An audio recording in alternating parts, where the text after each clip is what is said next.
Awesome. So, are there any characters or is there any ode at all to what happened in the original Homefront? Last we saw Homefront, they were on the Golden Gate Bridge, I believe, and things were going down. We lost a main character. Is there anyone from that game in this, or did you guys kind of start fresh? Yeah, so we've taken that premise. This is that universe, but we've basically starting afresh with new characters and stuff. We're still tipping our hat to what they did in the first game, but this is going to be a new Crytek experience. So we're just putting our stamp on it for this game. Okay, so what does that mean when you say you're going to put your stamp on it? Does it mean, when I think of Crytek, I think of Crisis, I think of open world, I think of exploration and non-linearity. Is that what we're going to find? Yes, so that's definitely one of the things we wanted to do. We looked at player feedback from come back to the heritage and the DNA that Crytek is known for. Games like Far Cry and Crisis, where we give the player a scenario, drop them into a free roam sandbox world, where they're free to basically approach any situation they want to from any angle, not restricting them to a specific way. So there isn't a right or wrong way, it's just the player's way of approaching it. Awesome. So here we are, we're seeing something, it's actually somewhat reminiscent, I think, of the way the original Homefront started, where it's something very chaotic, something that got it to you emotionally. What are we witnessing here? So this is Philadelphia, a yellow zone. In the fiction, we've got these ghettos that the KPA have set up, and these ghettos are where they're trying to push the population into, so it's easier for them to manage and control. So right now we're inside one of the yellow zones, and we've just been called out to a mission, a guerrilla mission. We've just found out that there's a resistance stash in the area, and resistance stashes are things that the resistance have placed weapons and handy equipment hidden away in certain locations, and we've got these stashes hidden away for the player to go and find in the environment. So we really want to encourage them to explore the world that we've set up in Philadelphia, using these hobo symbols that you can see on the wall. And yeah, just explore the world and then craft your equipment using what you find. Awesome. So I guess what I'm curious about is, in the original Homefront, we kind of saw a variety of locations, the survivalist farm, San Francisco, and then here we're in Philadelphia. So is there a lot of diversity in the parts of Philadelphia that we're going to see, or does it primarily take place in these ghettos? No, so well, the ghettos are one section of Philadelphia. Philadelphia that we've built for this game is an expansive world. They want to get involved in too much, but they do have a presence there.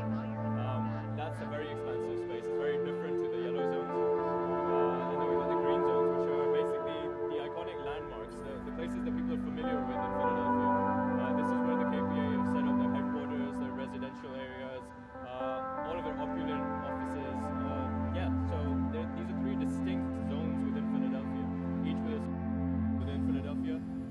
So there's a lot of freedom for the player to go about doing their business. When you're jumping between these different zones, is there, can we assume that there's obviously a main narrative, a campaign, but then side quests or kind of optional things that you can do along the way? Yeah, so we've got story missions, which basically drive the story forward, and this is basically the backbone of the game. And then we've got this free roam Philadelphia world built around it. So the player is free to go about, explore the world, do side quests, do whatever they find in the world. There's plenty of content for them to explore and enjoy. So absolutely, this is one of the ammo stashes that we've discovered, and we've just got a whole bunch of cool stuff, explosives. We found an RC car, and we're just looking through our quest tracker at the moment, and this is telling us, okay, so the mission that we're going to is just around the corner now. So we've got the equipment that we need and what we can do to get into this zone. We need to get to that door. So there's quite a bit of KPA presence. So with this camera you're using, when you're identifying the different cameras, different enemies, will these now appear on a HUD or on your map so you can track them? Yeah, so we've just tagged a few of them, so they're on the mini-map now. And we're just heading forward now into it. So what we're going to do is we're going to utilize some of the stuff that we found in the ammo stash that we just went through. One of those things is an RC car. We're going to now try and approach the police station and set off an explosive without really being detected. So that's one of the things that we really wanted to push for now. The RC car is a really handy tool to go in, scope out areas without being detected, or you could use it in an attacking way, such as attaching an IED to it and trying to get in and cause some damage. So obviously you need to be careful about the RC car where you without being detected and hopefully get the explosive in position. So if you wanted to on this, you could come in more guns blazing if you wanted Absolutely, to? if you wanted to. There's nothing wrong with doing that. It's probably not the smartest thing to do because, as I mentioned, the KPA have a lot more firepower than the resistance do. So you have to be a little clever. Yeah, so you need to be clever because they will respond. They will respond heavily. So some of the that we're going to use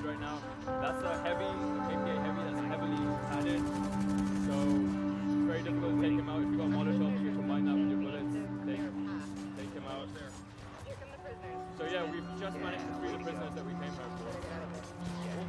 They're legging it, and that was one of the things that we're trying to focus on as well as a resistance fighter. The idea is guerrilla warfare is not about tackling an enemy that's bigger than you head on. You gotta hit them when they least expect it, in ways that they don't expect, and then try to get out before they can be forced. That's the essence of guerrilla warfare, basically. And that's what we're pushing for. We want to be able to hit the enemy when they least expect it and then get out, not back into the population.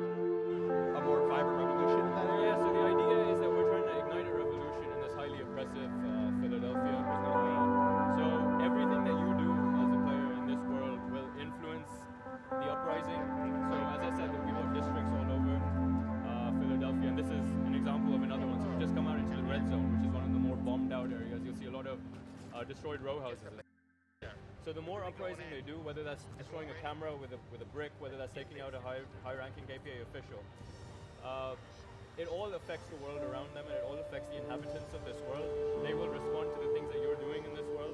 So the more things that you do, they will get out and they'll be like, okay, fine.